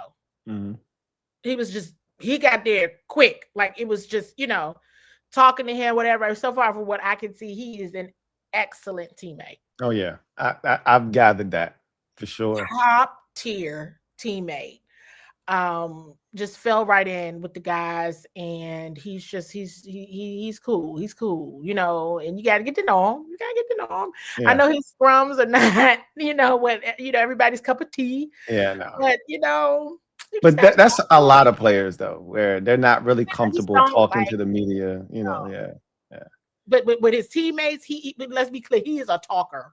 Right, of course, for sure. So I don't know. It's on my list of fact finding because that is going to be super. And that whole wide receiver, that whole thing, right? Because to your point about Noah, then it's Traylon Burks has shown. I don't even want to call it flashes. He's when his number is called, when he is targeted, he's made some things happen. Great things, cool things. And I don't know if you all watched his interview on the command center. He's a pretty dope person. And so then when you couple in the command, just the commander standard, I mean, this man got his finger broken in half and he still was he's like, tape it up. I'm going out there. Like, that's wild. And tried to tape it up himself. It's wild. And so it's just like, okay. So the competitiveness, all the things that DQ loves, this guy seems to have it. Yeah. So that is going to be interesting with Traylon Burks. Is going to be interesting with Debo. We know Terry's number one, right? We know Luke is going to come back next season, of course. And then, Jalen Lane and his punt return I'm skills. so happy for him Thank because God. I've been Yes. saying this to anybody that would listen. They did not draft this kid to be a receiver in the He's a 4th punt round. They drafted him to be a punt returner. And because this returner. defense has been so awful this season, he hasn't gotten enough return opportunities. Yeah. We haven't had 2 punt returns in a single season since 1994. Yes. Like, this kid is dynamic. Get him more opportunities so he can show you why they drafted him in the 4th round. I was elated because so many people were ready to cast him aside, call him the B word, which I hate using for players after, especially he's in his rookie season and they throwing around the B word. It's crazy. And I loved it for him, man. Because I think the world of him. I think and he is, yes. If you think the world of him, good, because he is a tremendous guy. And he was captain for that game. Yeah, he was. That was crazy. I didn't get a chance to talk to him immediately after the game, but I talked to him today because I think, I shared, when he had a couple of muff punts, I'm going to go and talk to you because I want to learn. I want to learn what happened. Candy love her some special teams anyway, so. I love myself some special teams. Don't upset me. Please don't upset me. I'm an advocate for what you're doing. Right. I'm an advocate for the importance of this. Right. And his role. Mm-hmm. And I was thrilled for him.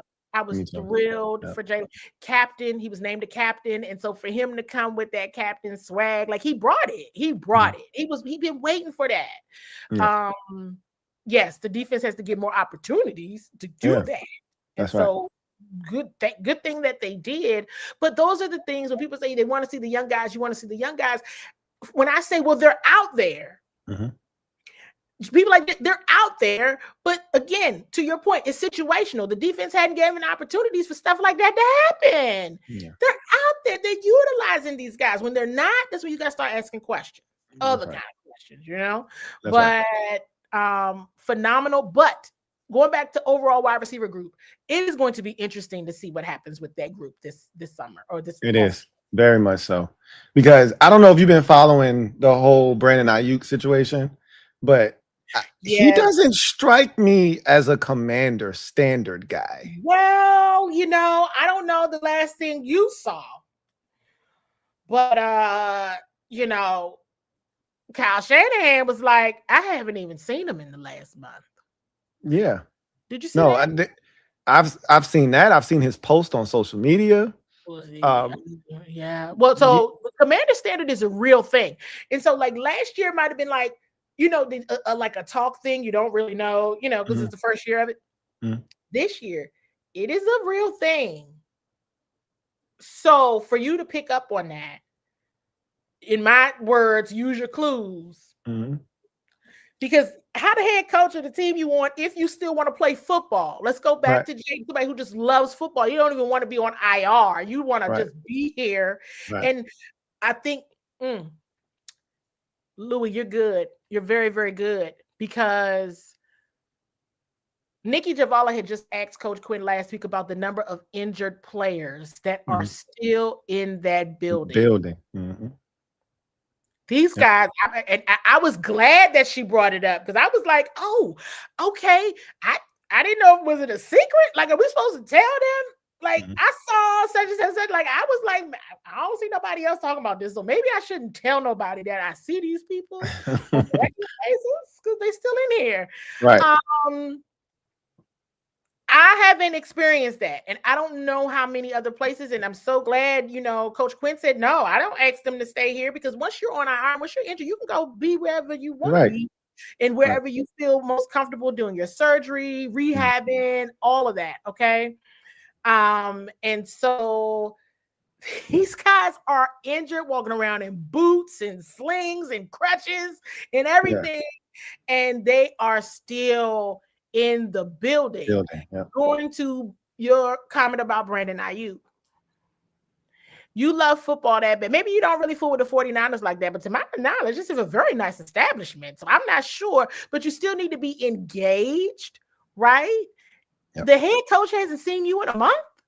Bro, he doesn't even seem intent on coming back to play football at all. Which, I That's mean, what the it post seems that I'm like. seeing, it don't feel like he think care he- about football right I now. don't think he cares about this, you know? It Yeah. doesn't seem like, doesn't feel like it. And going back to your comment about the commander standard. See, last year we didn't see this because it wasn't even that many injuries. Now we can kind of allude to be fair, and I know it's bringing up old stuff. Jonathan Allen was around. Now, who knows why he was really trying to come back? Maybe he thought somebody was coming to get his job. I don't know. Right. But nonetheless, he was there and he worked his way back in that building. He was around. He started coming to games. Remember, that's how we all knew. I said, oh, he coming back because he's traveling with the team now. I'm seeing him way more and more. He's not been activated yet. Right. Legit, these guys are like, oh, I didn't see Zach today. I guess this is public news that people injured walking around.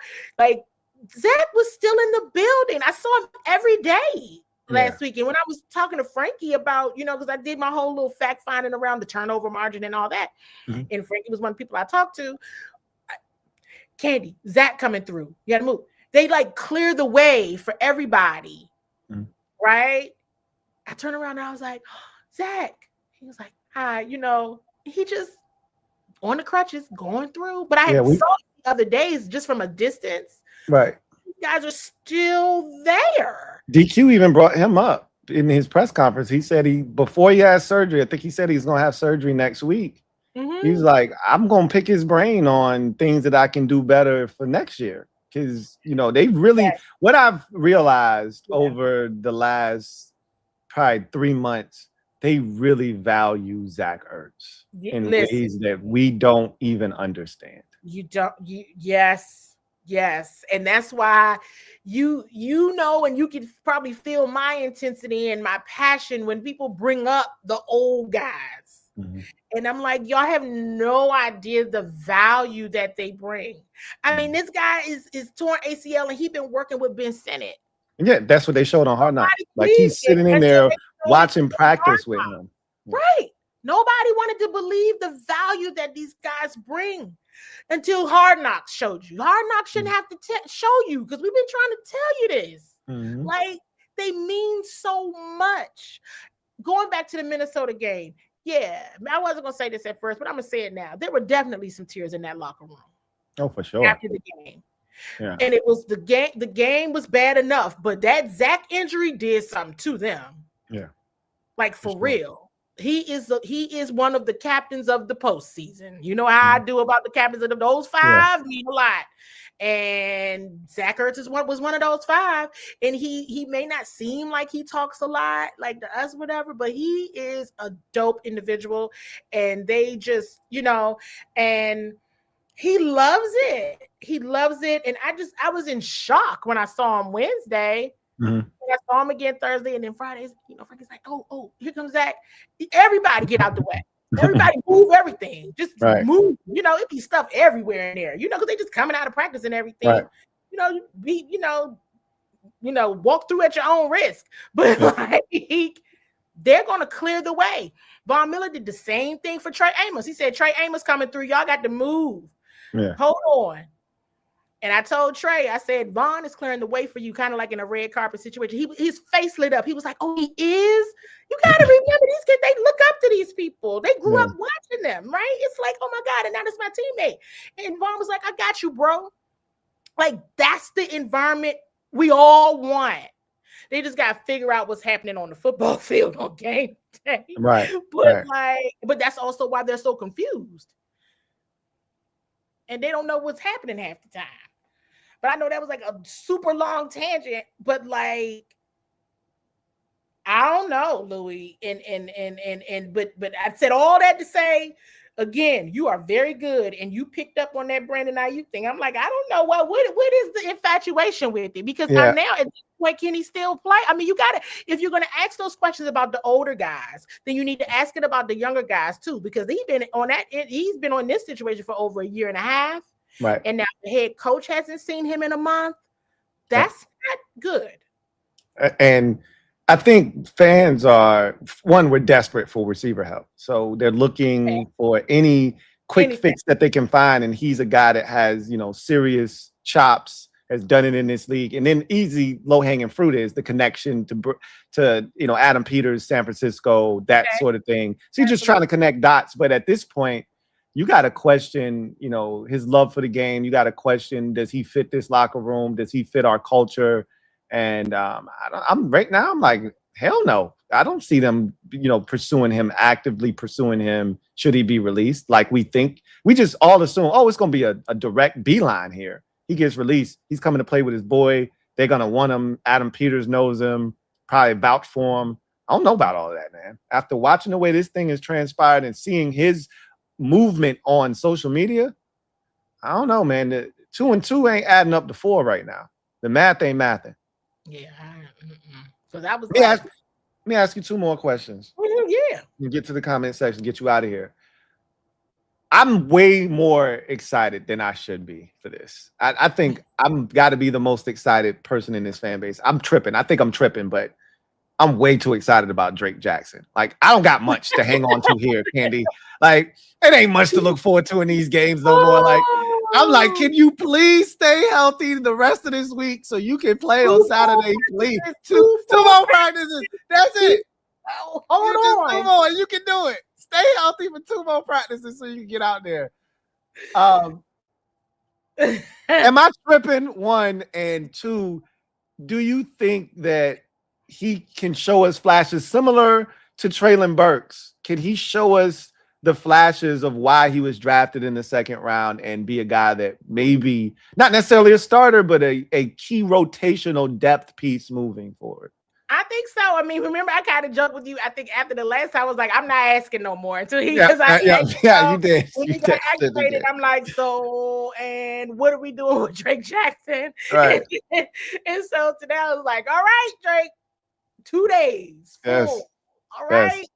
And but these are the things that in these games that are meaningless. They're really not meaningless because you really got to gauge who do you keep. Yeah. Who do you invest in, at least to compete in training camp, in OTAs and training camp, right? Yeah. I think it's very important.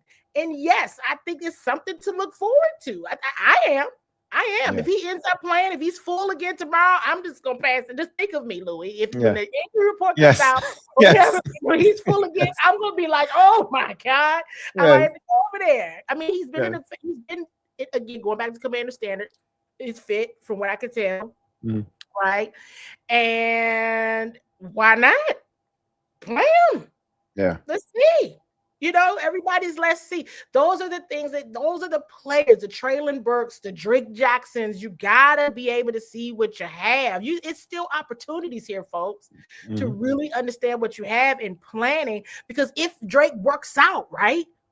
Watch this. If he works out, you get all the rest of your pass rush off of IR. And healthy, you might be on to something. Now, I think they should still draft one, but I'm just saying. Absolutely. They should. You can still be on to something, and you could potentially have, when I say on to something, I'm talking about from a depth perspective, much like it looks like for the offensive line now. Yep. Absolutely. Right? Because if Laramie had to go out, or if he doesn't play, whatever ends up happening with him for Saturday, hey, Brandon Coleman went right in there. He could do whichever. He went right in there. They didn't miss a beat. Right. That's what you want from a depth perspective, and we all know how important this pass rush is, or a pass rush is at all. Right. So maybe he works out and he's a depth piece, and they still draft one.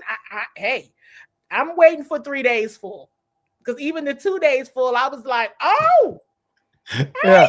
Look, I got excited when I saw he was limited. When he was limited last week, I was like, okay, I know he ain't playing this week, but we trended in the right direction. He playing, but I said, 2 days in a row full, because then he'll go down to limited. You'll be like, all right. We're not gonna speak that into existence, Candi. We staying on the full train. We staying on the full train. He's staying. Come on, Drake. One more time. Let's do it. I don't know, because I'm trying to see something, and so is everybody else. Yeah. So my last question, and then we'll get to the comment section, is what do you foresee? Because I think this is the last time we're going to speak in 2025. What do you foresee taking place down the stretch of this season, the last 3 games? If I just say Candi Waller, what do you see happening with this team? Do they win another game?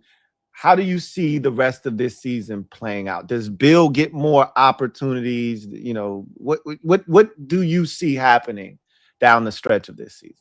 Speaking of Bill, I do think there would be a bit more heavy on the run game, which everybody's been asking for all season long. You get it when nothing else matters, but okay. Because of Marcus. Because of Marcus. If Jaden was out there, we would not be getting a run game like this. Yeah. So two different, totally different philosophies with the quarterbacks, right?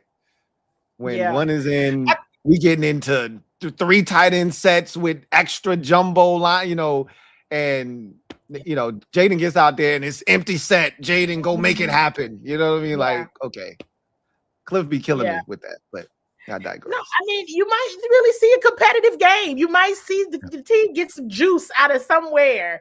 And at this point, it's pride. Yeah. At this point, it's pride. I expect them to be competitive on Saturday. Yeah, I expect them to be competitive because it's a competitive game and it's a game that means something to the Eagles. Yeah. So, because they can win the division. That's right. I don't want them putting on hats on our field if I can. That's what I'm saying. They can win the division on Saturday at Northwest Stadium when there will absolutely be plenty of Eagles fans there. Oh, they're gonna be there loud and proud. They might be half the stadium. Oh, for sure. I anticipate seeing a lot of that. A ton of their media is coming. So it's like the full anticipation that they will win the division on Saturday. Yeah. So if the Commanders can upset that, or at least scare them into thinking, upset, that would be a good deal. That would be a good thing. These guys still want to play. People are like, oh, sit this one, sit that one, do this. They're still trying to win. They're still trying to, Von Miller said it best. You ruin my Christmas, I'm going to ruin yours. Or Jacob Martin says, hey, if we going to Cancun, we all going to Cancun. I mean, that's the type of, I told them after this is the type of carrying on. That's good. And I think that's good for the culture. No, you're out of it, but this is no laying down. This is no just forget it. No, ruin everybody else's Christmas. Do your thing, Vaughn. And he was like, Dallas might have already ruined their own Christmas, but hey. Yeah, they did. They damn sure did. I can have some input into that to make it real. I'd like that to happen, but definitely for the Eagles. Even as media, because I try to at least, yes, it's fair, objective, all those things, but hey, you got to do something for the fans. You got to do something and for yourself. It's all an interview at the end of the day for the coaches and the players. Game film matters. That is interview time for real. What you put out there in that 60-minute film. So I expect them to be competitive. I don't think they just going to be like, oh, well, because it's got to mean something at this point, even if it's just for you trying to keep a job in the NFL somewhere. It has to mean something. So that's what I expect. They might get one of these, either on the Eagles or, hey, maybe you could go ahead and win a division in your own house or whatever it is you like to do. Yeah. But maybe the Christmas game will be a little now that one doesn't feel real to me. You know what I mean? That's the one that feels the least likely. That's a short week for Cliff, which is never good. Oh well, yeah, he's not going to have. And their offense is capable of putting up 40 on this defense. I don't think Philadelphia's offense is capable of doing that. So no. Dallas feels like, okay, I don't know about that one. The interesting thing is the pettier matchup.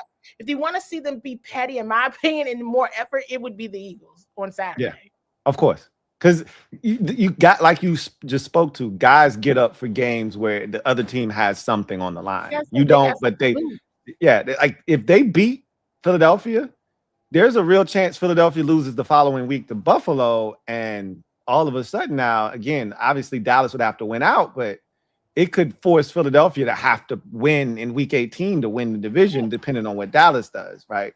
So, again, You just want to do your part. I just don't want them breaking open the NFC Championship hats on our field. Do that. Like at Do least that hold next the week. ball. Do that on Right. your own time, on your own field. I ain't trying to have them do that here. Right. Do that at Lincoln Financial Field. Absolutely. That's right. Just don't do it at Northwest. And it'd be no better opportunity to do it other than do it at Northwest Stadium when you know the bulk of the people that will be their fans. Go ahead and upset them. Go ahead and upset them. That's claim your house back. That's what you need to do. You need to claim your house back. And get your house. The only way you're gonna do that is to win, and you got to start from the beginning of the season to do that. But yeah, no, you're right. I mean, everybody else beat the Eagles in the division. We need to get ours too. Yeah, it's sad, right? Because this is the first time they're facing the Eagles this season, right? And it's like everybody, including Hard Knocks, right, thought that there was going to be so much more on the line. On the line right now, and for the Eagles, there is, right. It's not, the stakes aren't as high, the stakes aren't high at all for the Commanders. It's just they set it up. The NFL set it up so that these games would mean something, and we didn't hold up our end of the bargain. Unfortunately, we didn't hold up, because if they would have done, even with the injuries, to your point that you made very eloquently earlier, had they just taken care of business in those 3 games against the Dolphins, the Bears, and the Chiefs, you'd be at 7 wins right now. And I mean, and think about it, you could have easily beaten Denver too, right? Like, we didn't even add that one into the mix. You could have easily won that game, and you could be having a totally different season. But again, that's the NFL for you. Like, we can sit here and talk about the coulda, shoulda, wouldas, but small margin of error in the NFL, and the difference between winning and losing is very finite in this league. And we just haven't made the plays when, as they would say, in winning time moments. We just haven't seized the opportunities like we did the year before. So, no, 7 wins would have had them right in the thick of it in the division. Right there, we would have controlled the own outcome of the season. It would have made these last 3 games super interesting. And then, it just would have made it super interesting, because at that point, depending on how things work out, you probably could have ended up winning the division with only 8 or 9 games. Yeah, you could have won it with 9. You could have won it with 9 potentially, because all you had to do is sweep the Eagles. Like, you've already swept the Giants. Right. You sweep the Eagles, you're 4-2 in the division. The Eagles are already, like, if you finish tied with them, they've already lost 2 games in the division. So you sweep them, you've got the better record in the division. You got the head-to-head. You would win the division. But again, I had guessed 9 wins on the season. I was wrong. I guess 10 to actually solidify their spot in the playoffs, but 9 to win the division. And I mean, they didn't. They're not going to do that. Of course, obviously, you're not going to do that, right? But it was doable. It was doable, in my opinion, even with some of these injuries. It was doable. Facts. Ain't no lie. Thank you for the super chat. Greatly appreciate you. Who writes, Benson, it looks like a lumbering dude. Meets needs. He's, he does look like he does lumber when he runs, but I think he's a better athlete than people give him credit for. We saw that at the combine, and he ran past those giant defenders. You know what I mean? He's not, and he said this in his media scrum the other day, that he's like, I'm not the same type of tight end as Zach Ertz. Like, I'm not going to be breaking dudes off, stemming them at the top of routes and separating. I'm getting up the seam. I can run past people. We saw it on that play there where he was able to out leverage a guy and then just run by him and create separation that way. I think there's an opportunity for him up the seam on these vertical routes to get the football. I'm waiting for them to utilize him in that manner. Yeah.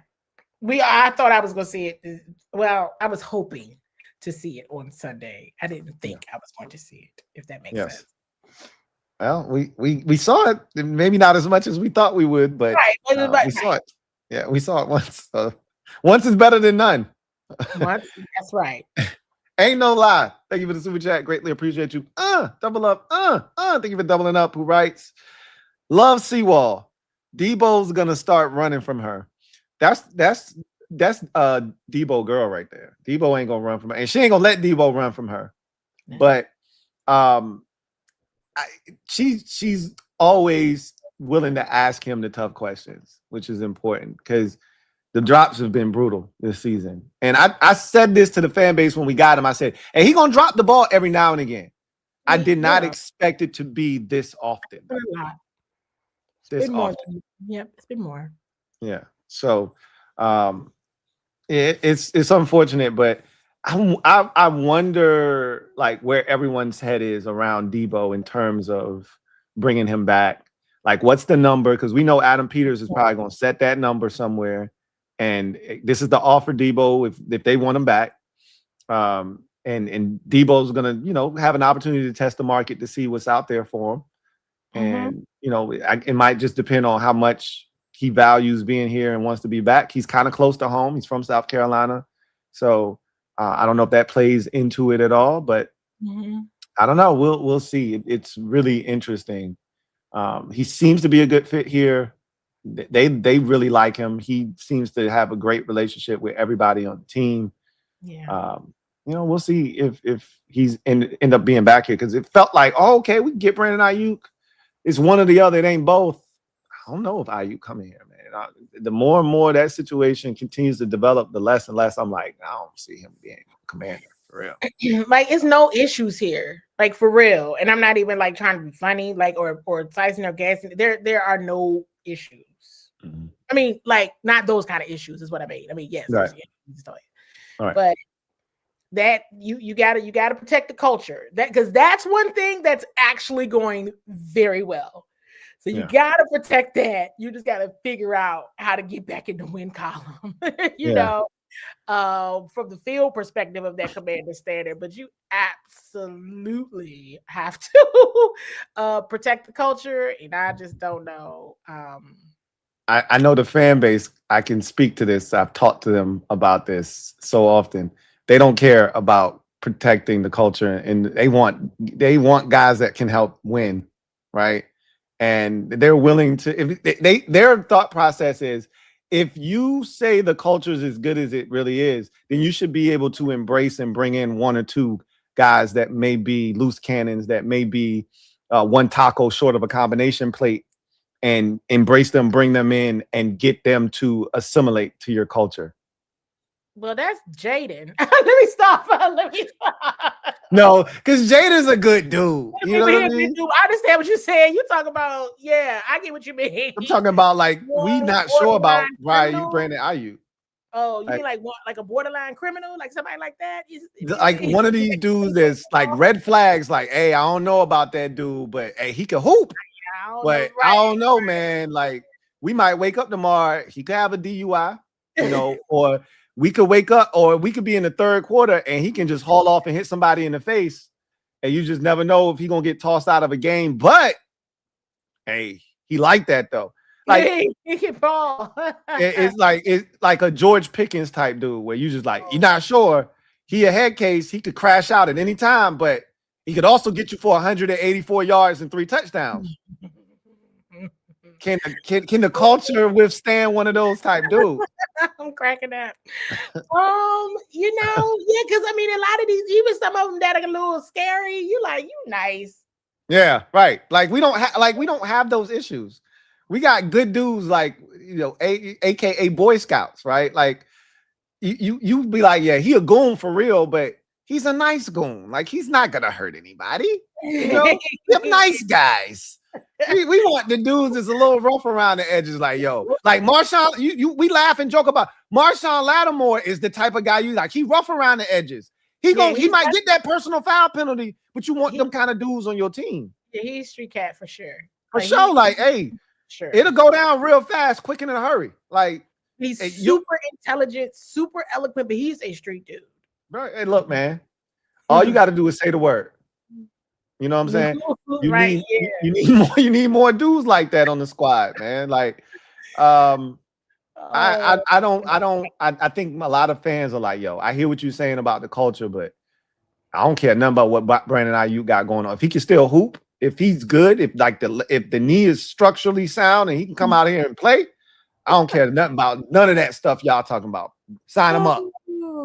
So That's where the base at. I'm just telling you right now, that's where they at, Candy, man. They just try to win. They don't care by any means necessary. They on Malcolm X time right now. They tired of being on Dr. Martin Luther King time. They ain't turning no more cheeks. They out here trying to win by any means necessary, Candy. It's definitely on my fact-finding list. It's on my fact-finding list because it's on my fact-finding list. Until they actually go get a guy that is rough around, like, because we already know the commander profile, right? We know the commander tag, the guy that's been a 3-year captain. They love him in that building at said school. You know, he was one of the first guys onto the field. He was, one of the best. Like, that's the guy they want to sign up every time, and that's great. It's got to be. That's on my fact-finding thing. Remember back in New England? Yeah. And I think Donna posted it. It was Marshawn, and she was like, "What's the thing that you really enjoyed about the day? What did you learn about the team today?" He was like, "We love to fight." Marshawn, and so yes, we need more of those.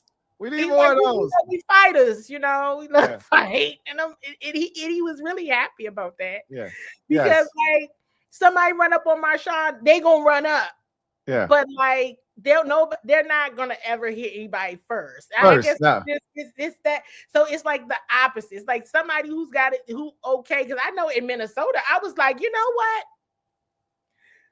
Somebody need to fight because I think they're gonna win that. They can win that one. I guess somebody get that upset. Like I was okay with a few ejections at that point because it wasn't going to change the outcome of the game.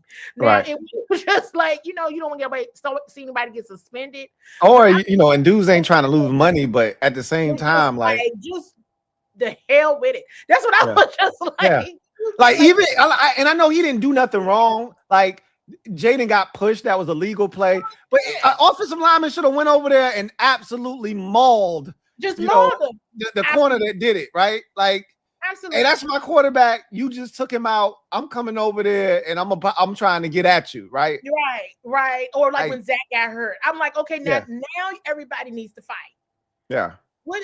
Just you're not gonna win, and now this happens. Just screw it. But that didn't happen. And I'm not normally an advocate for stuff like that, but it was so bad that I was just like, all right, that's the straw that broke the camel's back. Somebody's got to lose their marbles now. Yeah. And so I see what you're saying. And it's it's like at the closest, like maybe Laramie, right? Nick Allegretti is absolutely like that, but he's not a starter. So, it's just, so I get what everybody's saying. It's just, that's on my fact finding list though. What's the line of crazy? Yeah. What's the line? They got to figure it out because like the whole Boy Scout thing ain't working out, man. And we love the 3-time captains. Those are really good, man. We love those guys. They're awesome. They make great locker room mates. It's excellent. But we need guys that's gonna go out here and absolutely, dog somebody on the field. And look, it may turn into a crash out. It may be a little bit like, hey, man, I don't know. He might get in trouble. He might go to the club and we might find out something happened, but at the end of the day, we need some dogs. We need some dogs. We need some of them dudes that, hey, we gotta do some extra digging. We gotta talk to the custodian. We gotta talk to the equipment manager because there's some red flags. But he a hooper though. Oh gosh, yeah, I don't know how far they willing to go now, but it's on my list. All right now. My list because I don't see.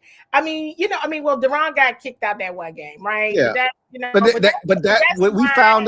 We found out that it was warranted. He got hit first. That's what I'm saying. That's why I'm like, okay, I don't think that's what everybody's talking about either. Like that's not. It's got to be like a Marshawn type of person. Like literally, Aaron Donald is crazy.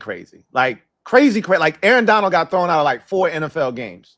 Yeah. Like he was the type of dude that if he didn't like something you said, he'll grab your helmet, rip it off, and he trying to fight you. Like they literally would have to grab him and he would push official. Like Aaron Donald was crazy. But he was worth it though. You know what I mean? Like, oh yeah, don't mess with that one over there. Like we need one of them dudes. And I don't. Again, I just hope they willing to relax the commander tag, so to speak. We got to figure out this commander caucus. We got to talk to them and get them to understand. You can do both. You can find the guy that's a captain, but a little rough around the edges, or the guy that ain't a captain, but he was well respected in the locker room, but he rough around the edges. You can find that guy. Yeah, because other than only Marshawn kind of fits that. Yeah. He absolutely fits that. Everybody else is kind of like, if you go, you go. Yeah. You know, we going if you go. Like, now, we ain't taking it that far. Somebody said we need an Aaron Hernandez. Not that far. Not that far. But yes. But no. Okay. We ain't out here trying to employ murderers and stuff like that. Like, we gotta draw the line somewhere, right? Like, you don't want that. Yeah, not too far. It's on my list of what is the command. What's the line? What's the line? Can you slap somebody and it's okay? Like, that's right. That's right. What is it? Yeah. I love it. I love it. I've seen a couple of them get hot, but they stay together. They stay together. They, you know, like Zach will get a little, and then everybody be like, "Oh, Zach bad," you know, or something like that. I've seen Bobby get a little, you know, like twice, like at the end of the last regular season game against Dallas. He was a little. I was like, is Bobby okay? Because he's not. Is he all right? Because I don't think. And then the Eagles game, the NFC Championship game, got a little. You know, that got a little ruckus filled. It did.